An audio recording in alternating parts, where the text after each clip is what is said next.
Hey, Rosa. Hi. So today we're going to talk about student-teacher relationships and dynamics.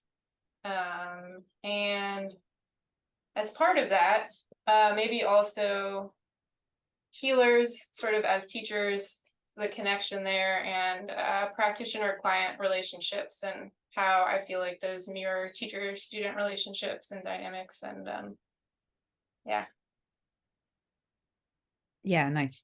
Sounds great. I think maybe talk a bit about how we decided to have this conversation. I think it just came up between us that it's a topic that you're super interested in, and it's something we've talked about a bit in the past and have a lot of shared values around, I think. So I just thought this would be a cool way to kind of open that up, capture some of your thoughts on it. And just be able to share them with others, because I think you have a lot of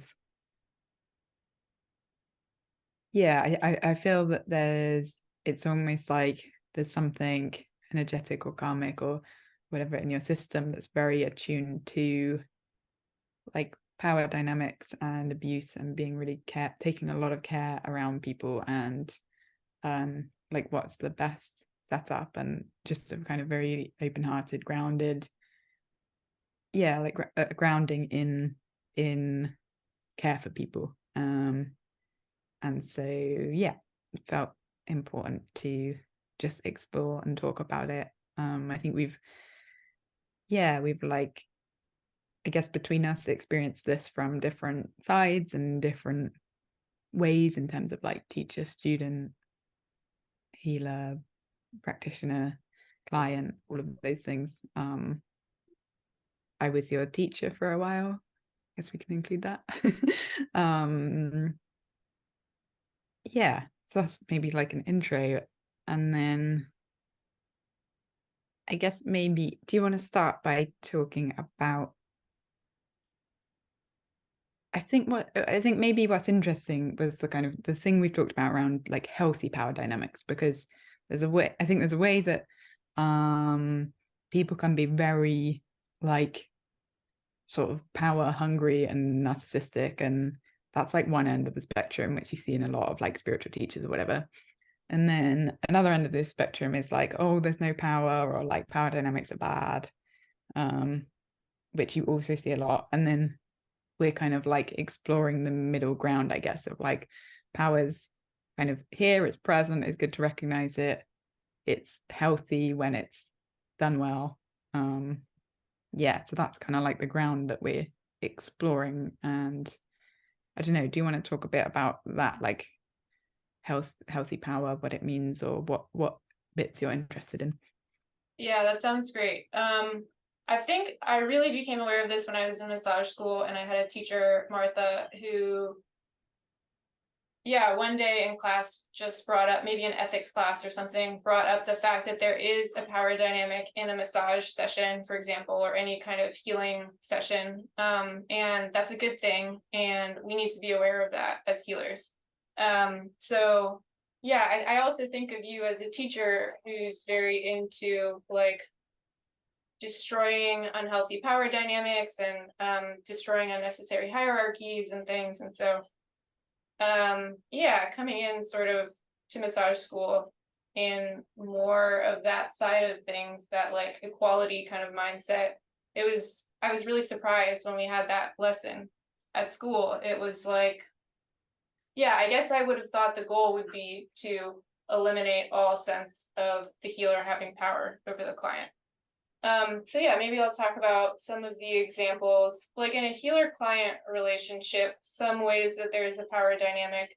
The healer is like managing the entire container, and that's a good thing. Like if you go in for a massage, you don't want to be thinking about like, okay, we have an hour, I'm going to keep my eye on the clock, and when it's been 30 minutes, I'm going to ask them like, can I flip over now so I can get work on, you know what I mean? Like you want to just be able to sort of like melt away and be totally in the session, and somebody else is managing that for you. But that's like a form of power, you know, to be directing the session and where it's going and what we're doing. Like you also wouldn't want to show up to a massage session and then be like, so what should I do? You know, what do you think I should do? like you kind of want them to know what they're doing, and of course it's collaborative and sort of a team effort, but yeah, they're managing and leading based on their expertise. And another way that she pointed out that there's a power dynamic that I don't know that I would have noticed otherwise is that the healer like is gathering all of this information about the client. Like even if they're not speaking verbally very much, like you learn a lot about a person by touching them and doing body work for them. And so if the healer isn't like sharing that much about themselves, because that might not be that appropriate in that setting, there's like an imbalance in how much one person knows about the other person. So there's sort of like more vulnerability on the side of the client, which I think, gives the person in the healer role more power there. I would be really curious to hear, like, I think I have a sense of the healthy power thing on the healer client side, maybe more than the teacher student side. And I'd be curious to hear what you think about healthy power between teachers and students. Yeah, it's so interesting. I feel like it's something that I've been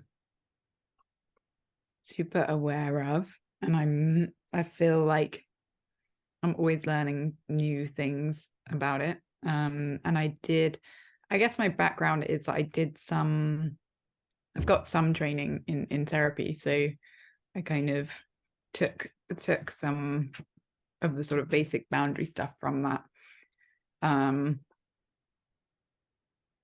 Yeah, and then there's like, I think when it's clearly in a more, like I'm doing regular sessions with someone, teacher student, it feels a bit more like healer thing. I'm like holding space for the other person's growth.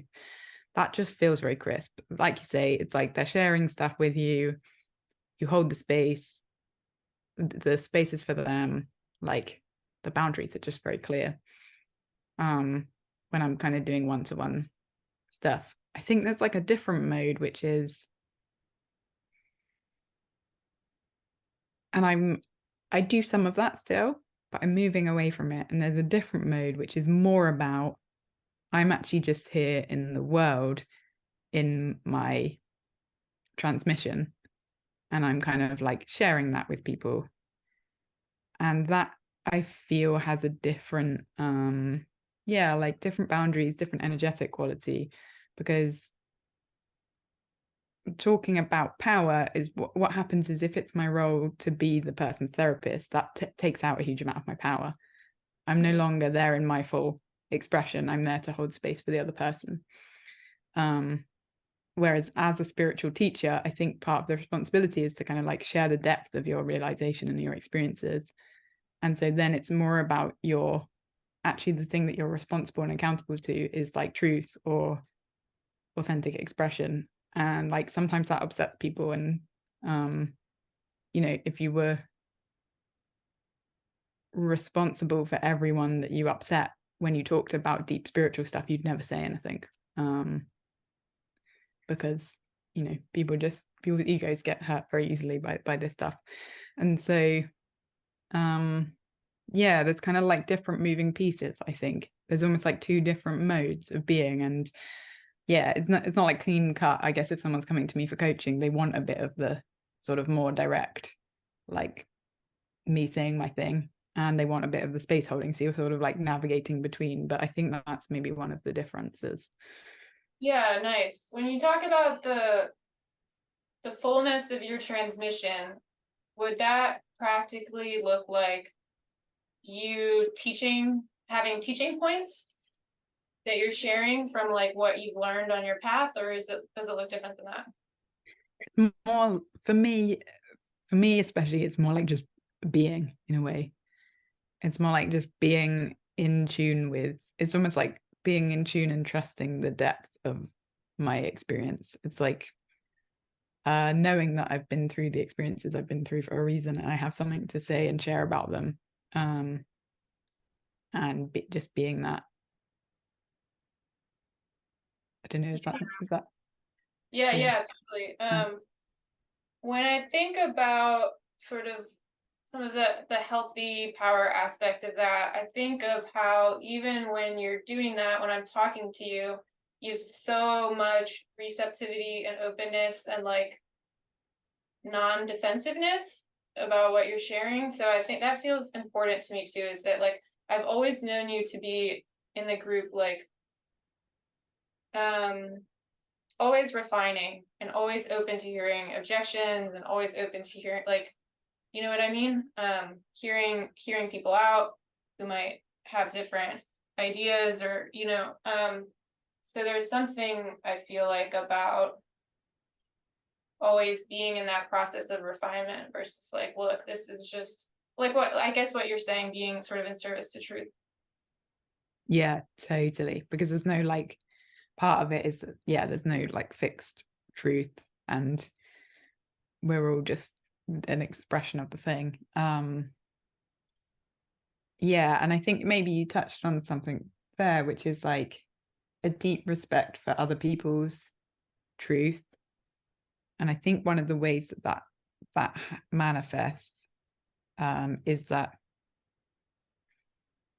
one of the signs of healthy power is that it's easy for someone to leave. Like anything that's sort of like controlling, manipulative, grabby, anything that feels like it makes it difficult for someone to leave, that's a sign of unhealthy power to me, because there's, yeah, either as a teacher you can say, look, this doesn't feel like a good relationship anymore, or as a student you can just say, this isn't for me, and there's no like punishment or kind of like yeah, guilt tripping or anything like that for sort of saying, oh, actually this doesn't resonate with me, or this space isn't for me, or that feels like one of the dimensions of a healthy power, like a symptom. Yeah, in fact, maybe you want that in most teacher-student relationships at some point. Like, maybe they shouldn't go on forever. Yeah. Yeah, right. Because we've talked a bit about codependence, and I think there's some like traditions, teachers, healing modalities that sort of like generate codependence. And I think there's a way that like it's kind of supportive. It's sort of like it's like holding up whole traditions and holding up boatloads of people by giving them like faith and hope and a place to feel things, and a place, and it's like, if you took that away, that codependency away, maybe they don't have enough resource to like deal with it. But in an ideal world, I think you don't want the spiritual practice to be codependent like that. It's cleaner if people can stand on their own 2 feet and sort of like move around and see different teachers and try different practices and like be guided by their own inner thing, whatever that is for them. Yeah, nice. Like I've thought of it in this like kind of image before with healers and clients. Like ideally the healer is always growing and the student is always growing, the client is always growing, right? And like maybe like they're kind of growing that way and they're kind of growing that way. So I think that happens a lot, it's like we had this beautiful moment where we kind of like intersected at these points in our trajectories, and then like we went off into our own chapters. Yeah, I love that. What else feels important to you about this? Specifically with what we're talking about right now, I feel like it's a good opportunity to segue into talking about boundaries and like expectation setting. Yeah, nice. Do you want to open this? No, I'd be curious to hear what you have to say first. Okay.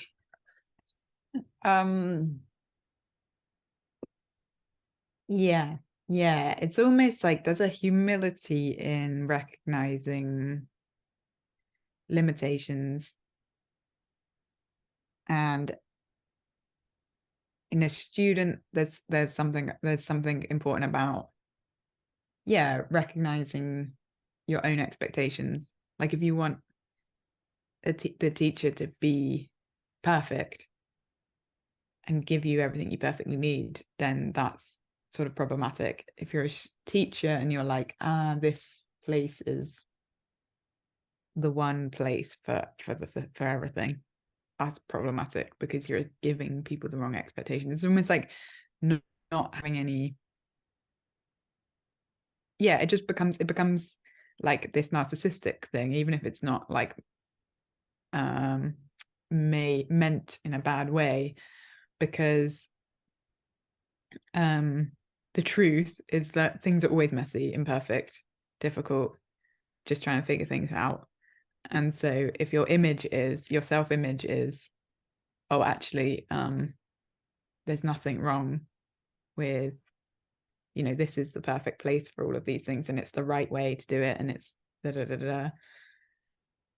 then yeah, your self-image and the truth is kind of like out of whack in a nice narcissistic way, and that causes like problems, I guess, in that you can't take feedback, that you can't be like realistic about things. Yeah, and like I said, it can go from the students to the teachers and from the teachers to the students. I've definitely seen it both ways.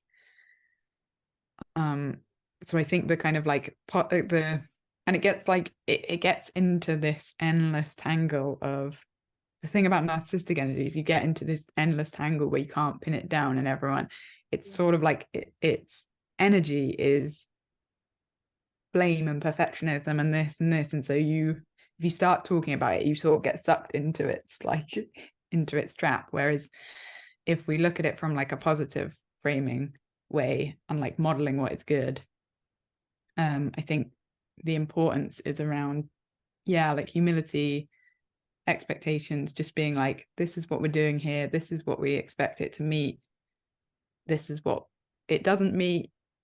Just like trying to be clear with people so they kind of know what they're getting into.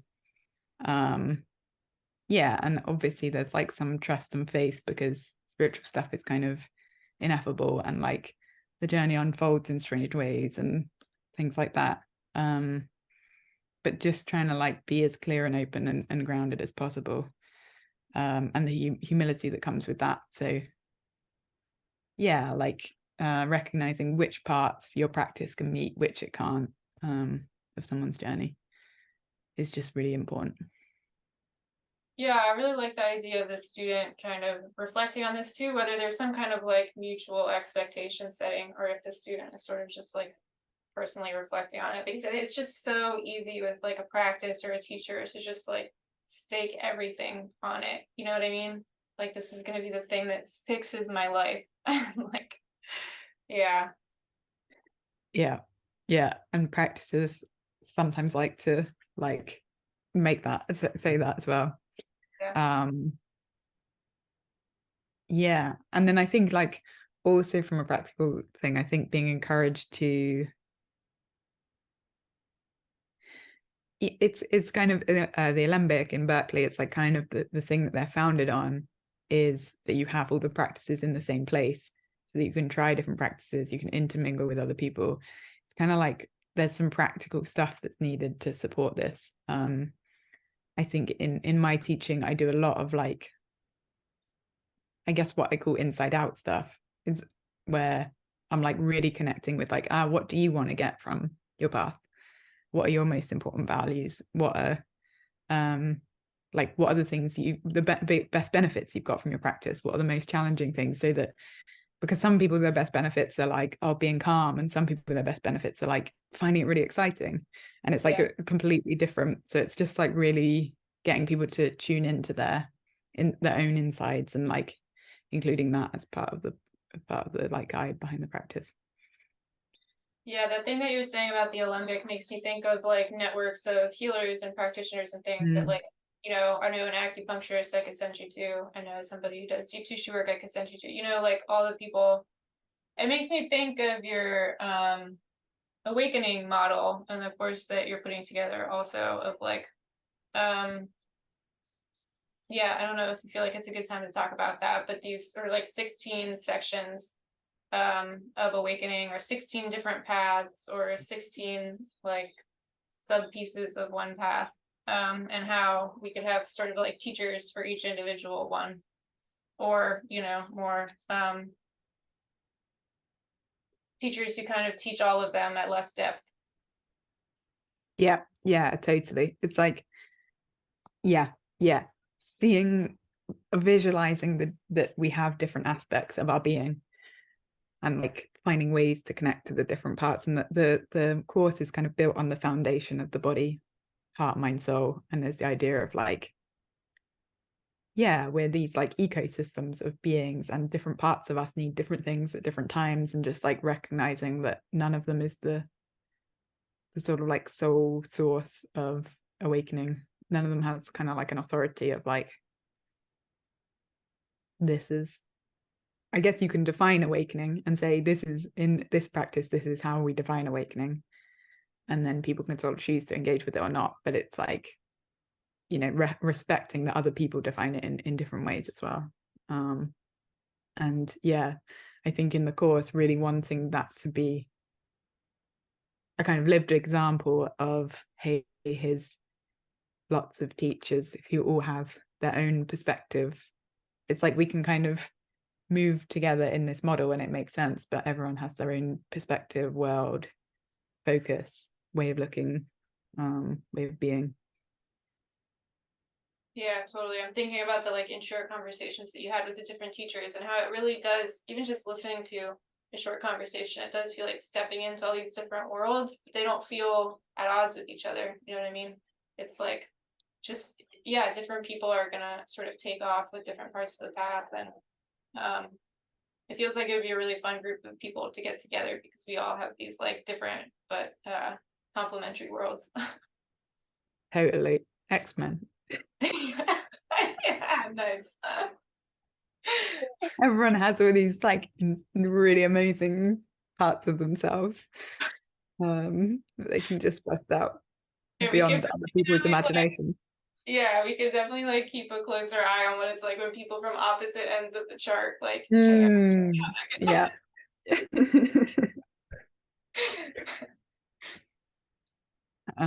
Right, and then there's something about that, which is this is a bit of a funny one, because I'm going to say there's a humility there, and then I'm going to be very arrogant in talking about my own experience. But I think one of the reasons I wanted to create is because there's a humility, because the full spectrum, it's almost like one way of drawing it is from the body, that's like red root chakra kind of in the body, up to soul, like up here, out abstract, like all through the heart, the mind. It's like most people, it's like hard to awaken one of those things. And it's like, if you're one end of the spectrum, it's really, really, really hard to include the other end of the spectrum. It's not impossible, but it is hard. And just having a like humility around that, of like what your capacity is, where, I don't know, I was just reading an article from someone who was making claims about reality, and all their claims were about that, you know, reality is consciousness, and it was all very kind of like mental. And I was like, this person just clearly isn't in their body.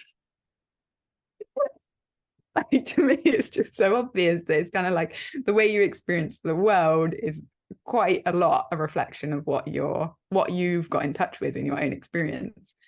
And, you know, if it's all mental stuff that you've got in touch with, you're just going to be in touch with mental stuff. It makes sense. But it's very easy for these parts to like get confused about that and get lost. And yeah, the sort of slightly arrogant bit is that I guess my experiences feel very full spectrum, and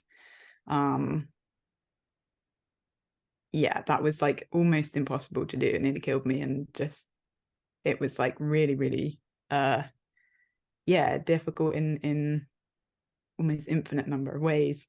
But I feel like part of the message of the reason I went through that is like the importance of this thing of like recognizing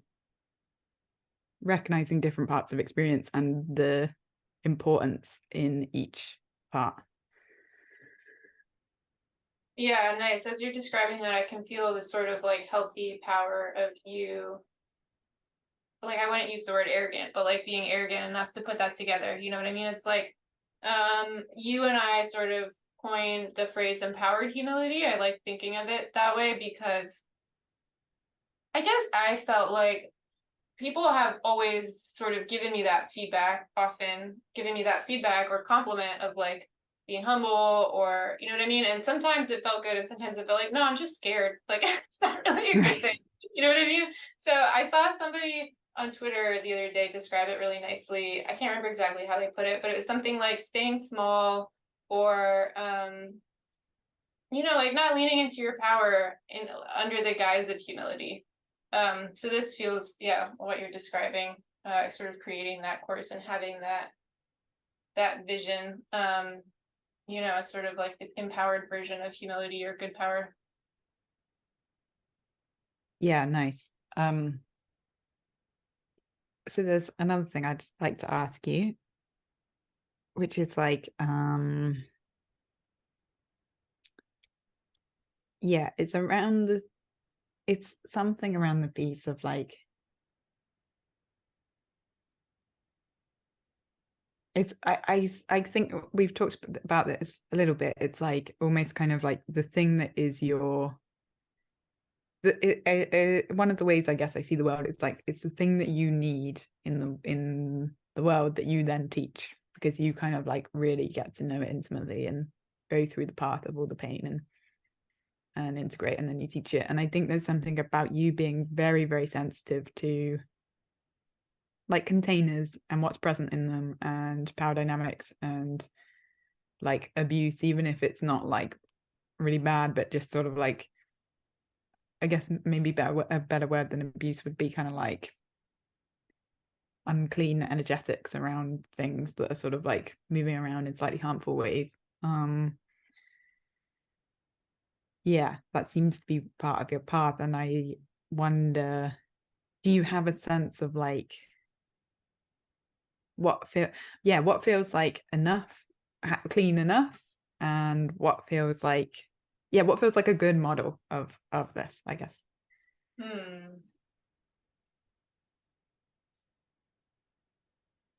It's a really good question. It's a really hard question. I don't really feel like I have the answer yet, but Maybe a better way to ask it is if you do you have a sense of like how you would do this, or do you feel like you're still figuring that out?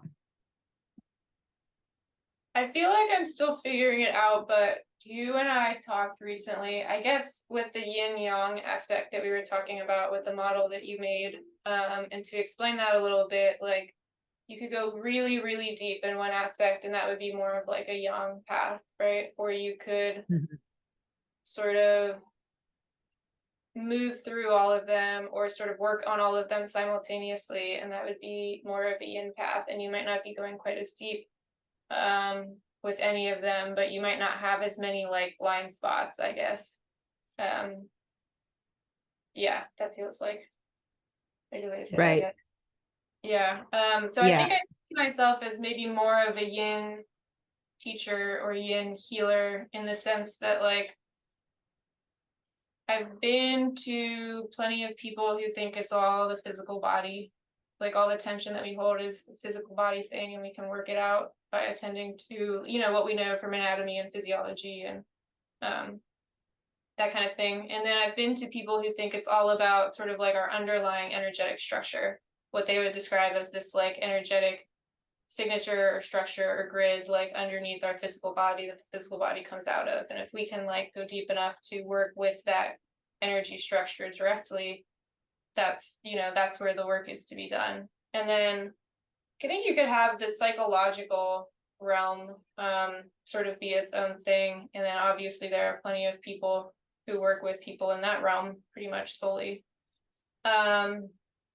Yeah, there's probably other levels that you could include in that as well, but I think that from having worked with people in all of the various levels and feeling like, yeah, but this isn't all of it, this is incomplete, this is like taking the whole person into account, I guess, and all of their levels and the sort of like multidimensionality and multi-directionality of it, like how everything is like reverberating into everything else, and it's not just like everything comes from the energetic structure out in that one direction. Yeah, I think the sort of group energy or group hygiene question is a really big question, but that feels like a good starting point for me, is seeing myself as more of that like yin style whole person, teacher or healer. Yeah, I love that. Yeah, I can really feel that from things we've done together as well, where it feels where my whole person has been included and very much like benefited from that. Awesome. And I think you also do have the yang style in you, where you're like be more like super deep and super specific about add this thing, but it's almost like more balanced. It's like you have a balance of both. So maybe it comes across as more yin because our world is so heavily focused towards the yang that yeah, in comparison. But I think you have both. Yeah, interesting. I guess if we're thinking of it as kind of like heart, body, mind, soul, I would be definitely more of a body person. That's sort of like my yang path. But within, I was sort of describing different layers of the body. Maybe I'm a little more yin there. Yeah, that's cool. I hadn't framed it like that before. Yeah, nice. How do you feel like you are as a teacher with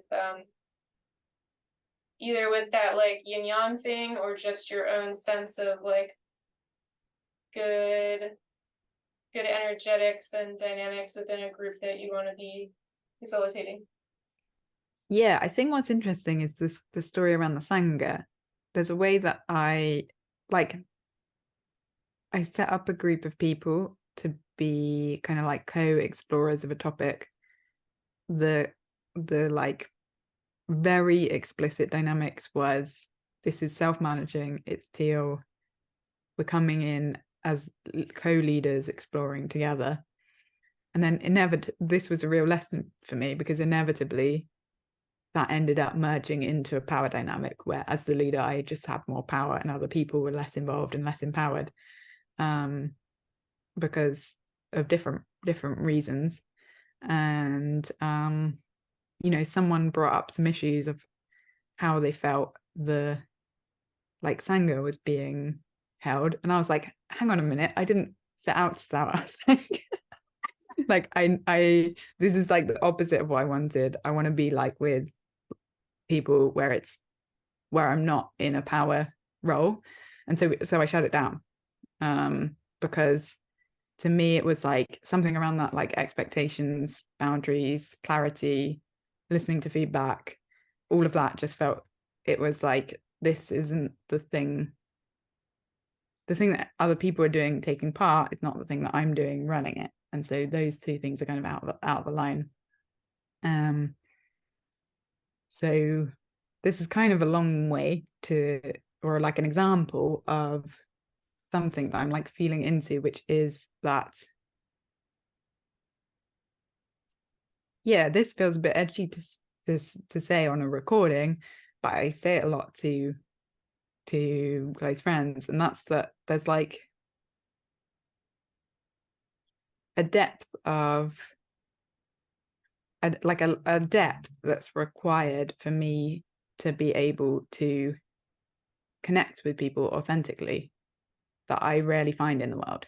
And so, talking about power, there's a sort of disempowering thing that I do, especially as a woman, where I make myself small to make other people feel comfortable. I caretake for them, and like create connection and create, just I'm like thinking about what they need, and it's essentially, it's like a one-way street where I'm just giving, but that's not like recognized in the dynamic. I'm not saying explicitly, actually, I'm not getting anything out of this, because that's like part of the sort of strange power dynamic where you have to like cover that up. So I sort of stop doing that, and it's meant that my like pool of people that I connect with is very small, because there's a way that it's like there's just a depth and a level and a like pace and a amount of kind of like experience that is needed to connect with my experiences. Like my experiences are just so far like so impossible to imagine for almost anyone, that in order to feel like connected to and seen, there's like a level of humility, depth, understanding, like awakening in the people that I'm connecting with. And yeah, I guess I just feel like I don't really know how to hold that yet. I'm still like learning, I think. Yeah. What's the part that you're still learning? Because you sound pretty clear now on how you want to be and how you want to interact with people.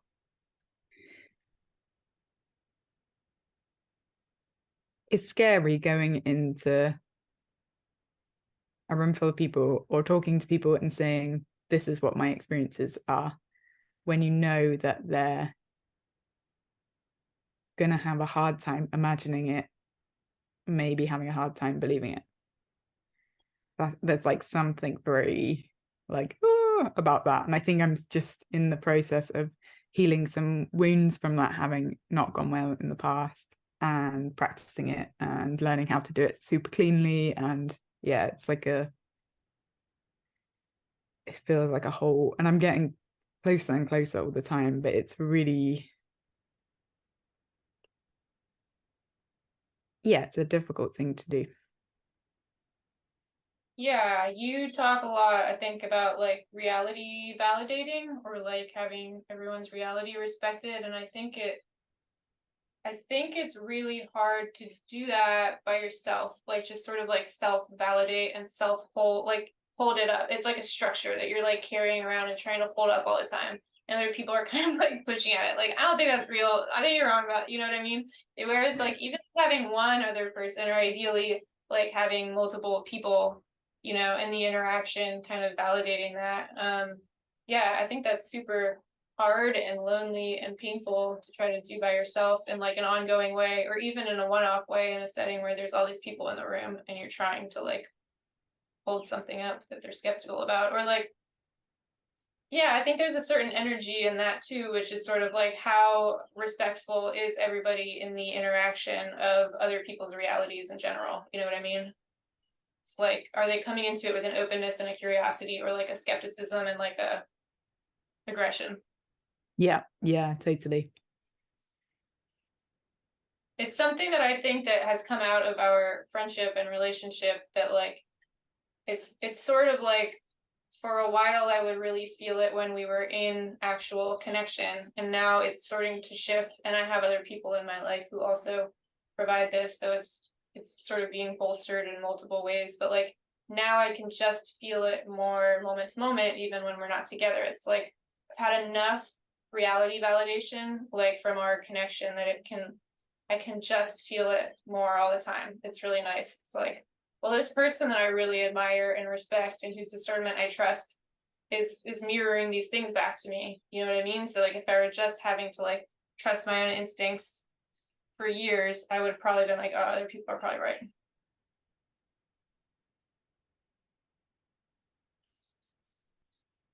Yeah, love that. So like teaching what you need, that's me doing that, I guess. Yeah, totally.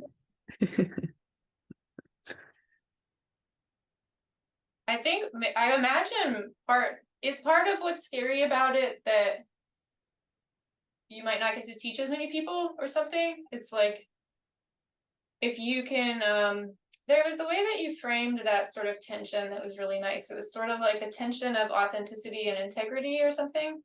It's like the integrity and kindness of validating other people's realities and like stepping into theirs and stuff, versus like really being yourself and holding your own reality. And yeah, how painful, like the further apart those have to be. But then, yeah, I guess you're sort of like reaching a wider audience or something if you're more flexible in that aspect. Yeah, I think there's a few factors in it. There's like care and there's care for others. I think let me think about this for a minute.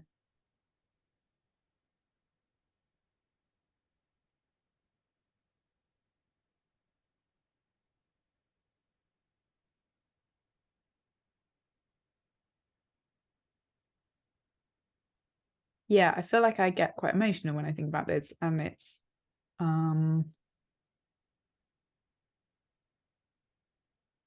like it comes from such a deep sense of care in me for just like really wanting to do what's best. Mm. And like, yeah, really wanting to kind of find the route through from like, and just having learned from years and years of being younger that like putting myself, just naturally being a giving person and that being good and important, but also having learned that like you can't just do that endlessly. That's not the best, what's best for everyone, especially if you have like skills, talents, important things to say, and those are getting squashed. Yeah, it's almost like, and then you're sort of, it's like yeah, I guess I've been doing some stuff with David, my partner, around like being able to speak more clearly from my truth. And he described it really nicely as like, it's almost like we have three dials in us for safety, connection, and authenticity.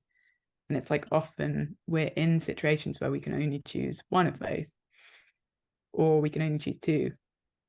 And it's like,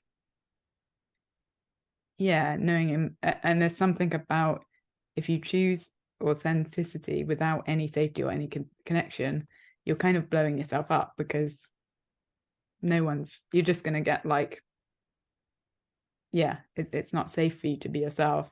So you're sort of like having to kind of attune all the time to like what's safe to say, what's connected to this person, what's authentic.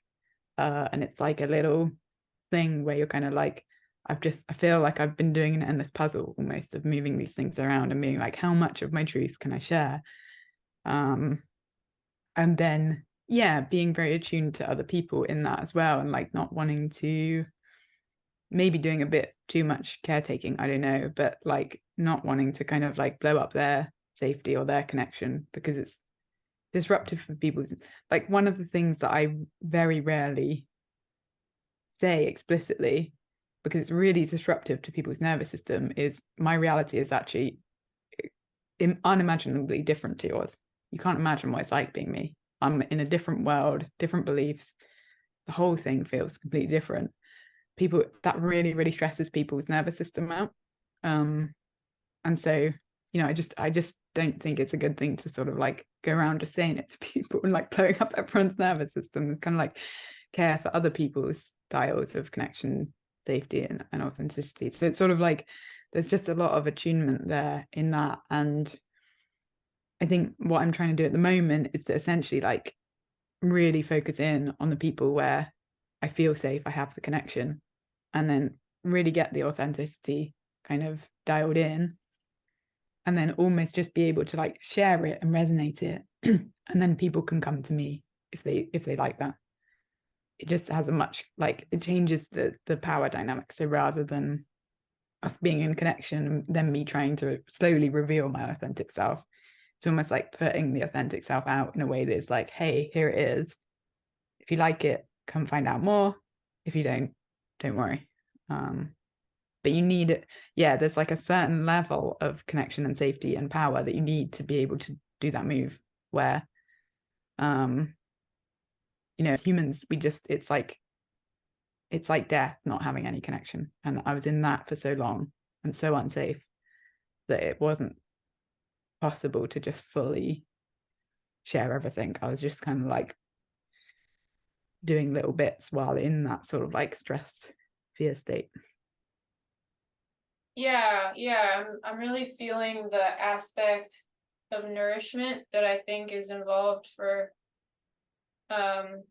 healers, teachers. It's like people talk about self-care a lot and stuff, and it's it's sort of in that direction, but I think it's its own thing of like nobody can hold space for everyone all the time, or nobody can just take care of others all the time. Like I think we just need a certain amount of reciprocity, and like obviously not everyone gets that. Like there are plenty of super under-resourced people who have to do that, but like for you to be able to like operate optimally, you know what I mean? And like really be teaching what you want to be teaching and showing up every day, day after day, and not burning out and stuff. I think it's like a practical matter of nourishment and reciprocity. Like aside from the like ethics and values and what's most important, I think even, yeah, there's like a practical sense of like, if you're trying to like carry your own reality by yourself and hold that, and it's getting like poked and prodded at every day, then every day you have to be rebuilding your house, you know what I mean? Like instead of just like it's just intact all the time, and you get to be, yeah, sort of like operating from there. Yeah. Yeah, I love that. And it's also it's like a different level of empowerment where it's almost like people can't get the if I'm always going out to other people's realities, it's like you're doing a little thing here, doing a little thing here, doing a little thing here. And like that can be what's needed and super important. But if that's the only mode, you're missing out on like in here is a whole world of like, yeah, kind of like wisdom and experiences and things that other people, it's like they're not yet close to it. But if I can share it and say, like, hey, this is what's in here, then it's like inspirational. And also, there's something in the transmission where if you can like speak from a thing and just be like, this thing, the other person can kind of get it sometimes and it like clicks into them, as opposed to like meeting people where they are all the time. There's something sort of like a bit disempowering about that. Yeah, it's Some like people get lost. a feeling of fracturedness or something. That's what I'm getting. Yeah, Yeah. nice. Yeah, it makes me think of having like the importance for a lot of people of having like a stillness practice, or like touching into quiet periodically. You know what I mean? It's almost like reconnecting with what's here when you're not in connection at all, you know? Yeah, beautiful. Yeah, I love that. Is there anything else that feels important to you? Yeah, there's something that this is sort of just putting out my own fun thing I've been playing around with. It's not really like advice or a model or something, but I think something I've loved about going to different teachers, and when I say that, like obviously I've had school teachers and stuff throughout my life, but I really mean like I would say spiritual teachers, bodywork teachers, therapy modality teachers, that kind of thing. In the last 2 years in particular, that's all like very fresh for me. And I think when I've been really tuned into this, so like it's getting to step into like different teachers' worlds and things is sort of like getting this menu, you know, that like as I create my own style and my own sort of like teaching style and bodywork style. It's been really interesting to iterate on like a list of what I think the qualities are that I want to be putting out. So like not specific at all, but like what feels really important to me in terms of like delivering a medicine. So yeah, I thought I might share those, and then I'd be super interested to hear yours also.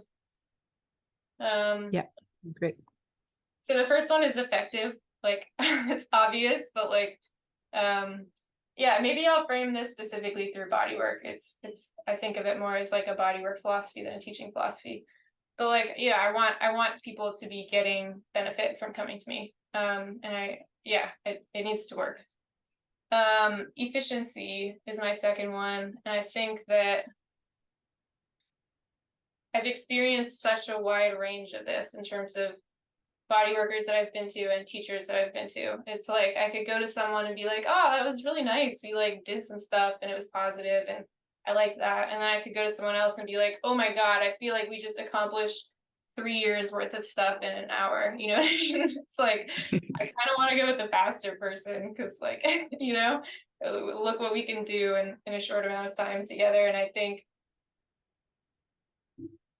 yeah, it's nice to strive for that, and it's cool to see how I think all of these transmissions and schools and things evolve over time to become more efficient. Yeah, then this is kind of a separate thing. I also want it to be lasting because I've had a lot of body work that like was great while I was there, and then I like don't know if it actually did anything. You know what I mean? It's not that you can always like be super clear on tangible effects, you know, like it's there's always so much happening, and trying to tease out causality can be messy, but like yeah, whether it's hands-on body work or psychotherapy or like a journeying session or whatever, like I want to be seeing that these changes are real changes. There's something about it sort of like addressing the whole being for me that I think is what helps it end up be lasting. Like typically if I just went in for like a deep tissue massage that didn't have any sort of like emotional psychological awareness to it, the effects just wouldn't be lasting. Even if my muscles ended up being less tense for that hour or for a day, like it would just revert because the tension is more multidimensional than that. And so for a while that was my list, just those three things, and then I added beautiful to it because just to get across that I want this to be something that like I'm not just doing it for the results with people. I'm not just doing it so that, you know, they'll get pain relief that's lasting or something. Like I want to really be enjoying it and like motivated to do it for the moment to moment experience of doing it. So it's like my own passion and enjoyment with the sharing of the thing. Yeah, wow. I love that so much. I feel like it's almost like I know you better from you saying them, but also they land so well because I know you so well. It's like feeling almost like those threads weaving through everything that like yeah, all your explorations, the work we did together, you're kind of like finding different things, like the things that you're looking for and the ways that you are, and yeah, and I also like super powerful combining the way that you're combining those into something and creating something is amazing, really cool. Thanks. I'm glad it reflects in my way of being. It's not just words. So I have one that I did ages ago and I don't know what I'm going to get them up, and I wonder if it'll be the same or whether they'll have changed. Let's find out.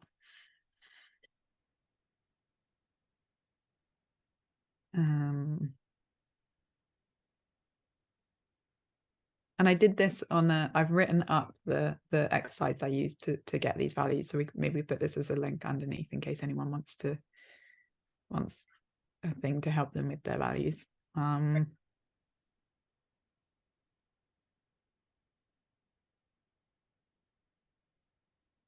Okay, so why I do things, like my why and my intentions, is creative and adventurous. So it's kind of like discovering what's new, doing something creative, going on adventures. I feel like that's very much the kind of like wanting co-explorers.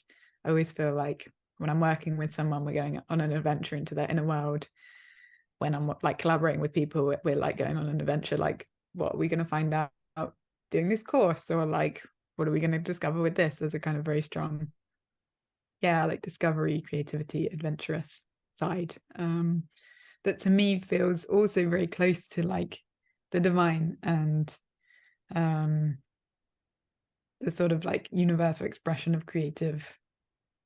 creativity that the universe is in every moment. That to me just feels like that's my touch point to the closest thing in life and in me. I can really feel the like pioneering quality of that. It's like but by adventuring, you're necessarily like pushing boundaries and going to new places and like kind of like exploring uncharted territory, you know, together. Yeah. Oh, there we go. Okay. So my approach, how I do things. The first one is fun, and the second one is collaborative. So yeah, it's like that co-created collaborative thing, whether it's students, collaborators, whatever. We're like figuring it out together.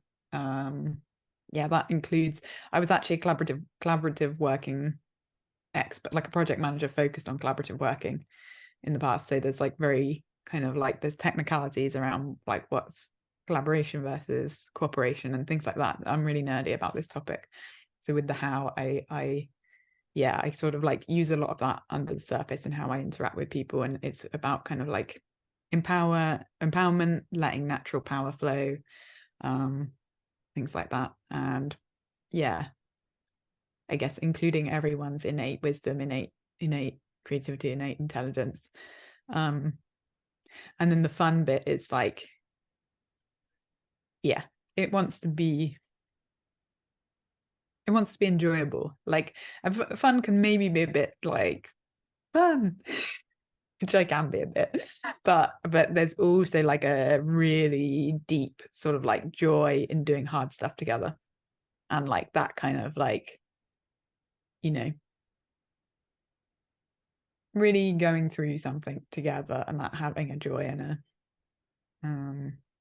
it's almost like if it's not enjoyable, then what's the point? Why are we bothering? Is the feeling. And then the sort of outcomes, almost like what I'm aiming to do. One is focused and the other one is authentic. So focused is focusing on what matters, and authentic, I guess, is it's like validating people's reality, being an authentic expression. It feels to me authentic feels like the combination of freedom, truth, and love. It's kind of like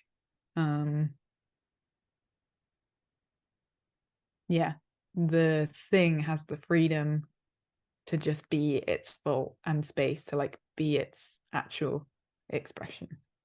Nothing's being like oppressed or squeezed it together or like kept out. And that to me feels a lot of like, to me, like that's what spiritual practice is. It's those things: freedom, truth, and love, and beauty, Yeah, I guess. that The feels like a classic. very Rosa list. Did you read the like older version? Does it still hold up for you? Feel right? Yeah. I feel like those, I can't remember when I first did those, over 5 years ago, maybe. But it's held up. Yeah, that still feels very true.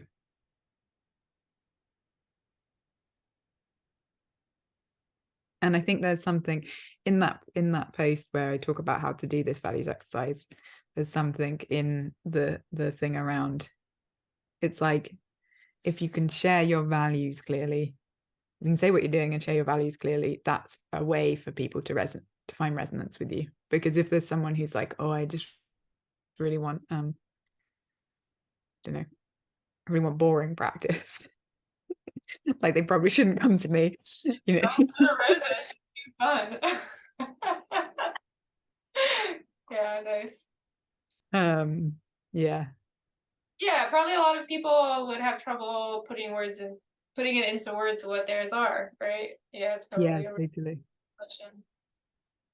Yeah, because it's hard. I think part of this, I think one of the reasons this like stuff around power and boundaries is hard is because there's so much that's implicit in our worldviews. Like if you'd have asked me off the top of my head, even though I've done that exercise, if you'd have asked me what my values were, I'd have been like, I don't know. But as soon as I read that, I'm like, oh, that's obviously my values. But you need something to like draw it out because you can't see the thing that's right in front of you. And yeah, sharing that is important, making the implicit sort of explicit and saying, this is what we're doing here, this is why we're doing it. If you like it, come and get some. If you don't, find somewhere that you resonate with. because that then empowers everyone to make good choices. Yeah, nice. Back to that theme of like expectation setting. There's some like spectrums that I have felt into with various teachers, and it's kind of similar to the like yin yang thing, where like yeah, I'll give examples. One of the spectrums that I notice there being a lot of variety on is like, I feel like some teachers, and this I think would hold up more for like spiritual teachers than for like bodywork teachers or something. But I think there are spiritual teachers whose message is like, we are going to go on a journey. Like, we're going to go somewhere different from where we are now, basically. Or maybe not phrased exactly like that, but like, this is a transformation process. And I think there are other teachers who are really like, their message and transmission is one of like, we have everything that we need, like right here. And through my teaching, just trying to like help show that. But yeah, you're already good enough. You're already enough. Like, we're here, we made it, and everything we need is like in this moment already. So I'm really tuned into these spectrums and like where people are on them and how that lines up with different people's paths. Like, one person might need one of those types of teachers that I mentioned at one point in their path, and at another point they need the other type. Like, maybe I think like the you're enough as you are kind of teacher can be really helpful, like for example for people who have a lot of like self-hatred or like haven't really experienced a lot of self-love, and there's sort of like an initial amount of like safety or something that needs to be experienced, and then like maybe after that they actually want to have some kind of transformative process, and it would make sense to be with a teacher who's like really going to take them on that journey. And then this might be like my sort of yin tendency or something, but I think I like when teachers have a lot of flexibility sort of within that spectrum. You know what I mean? It's like being able to hold multiple realities and like multiple truths and things means that like we can play around with like, when are we going on a journey and when are we like, we're all good right here, right now. You know what I mean? Yeah, I think that's really rich for me, is that sort of exploration of all of it at once, or like we do this for an hour and then we're like in this other thing. And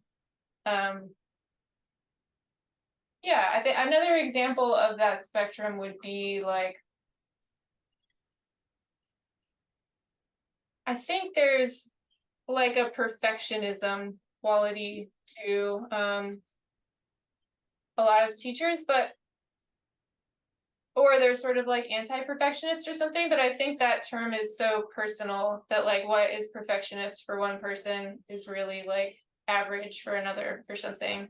And there's a certain amount of like passion and like single-pointedness, or yeah, just like really having a fire lit under you that can be really great for practice for some people. And so that might be an intensity that is needed, and it might work for a lot of students, and for other students it might be too much, or it might make them feel like they're not doing enough or whatever it is. So yeah, those are like, I think I just like feeling into, oh, another one that I like is sort of a content heavy focus versus like a content agnostic focus. And I think that like a lot of Buddhist practices might be more on the like content agnostic side, and a lot of like trauma and healing therapies might be more on like the content heavy side, and it's sort of like engaging with content of stories and meaning around what we're experiencing. And yeah, just kind of wanted to share as a more general concept this idea of spectrums, I think, with teachers, and how much we want to be a fixed point on that spectrum versus like flexible. Yeah, I love that. I think it's really nice to name those so that people can be aware that all of those hold some truth in them. And it sort of depends, I think what you were touching into there, it sort of depends like the we're already here versus that we're going on a journey one. To me, it's almost like trying to listen and hear which is louder out of, are they sort of sending their shadow inwards into like inner critic, self-hatred stuff, in which case we're already here, it's already enough, thing is really important, or are they sending their inner critic, their critic and their shadow stuff outwards, in which case it's like, actually you sort of need to cut away some entitlement and be like, you don't actually know anything, you need to learn some stuff. There's like a kind of yeah, you're sort of like counterbalancing people's shadow stuff and what's oppressed for them and what's not present, in a kind of like dance of what they need to, what energy they need to unleash, I guess, because it's like, yeah, there's truth in all of it, and so being able to connect to all of it is important. Yeah, totally. That takes a lot of skillfulness, doesn't it? A lot of like intuition and attunement and listening and receptivity. And Yeah, yeah, because like if you're more fixed in your approach, you're going to be maybe like playing into people's shadows, you know, with your style. Like, yeah, people who are really drawn to transformation spaces, I like do sometimes tend to be people who just feel like they're not enough and they need to like hit some mark to be enough, you know? yeah,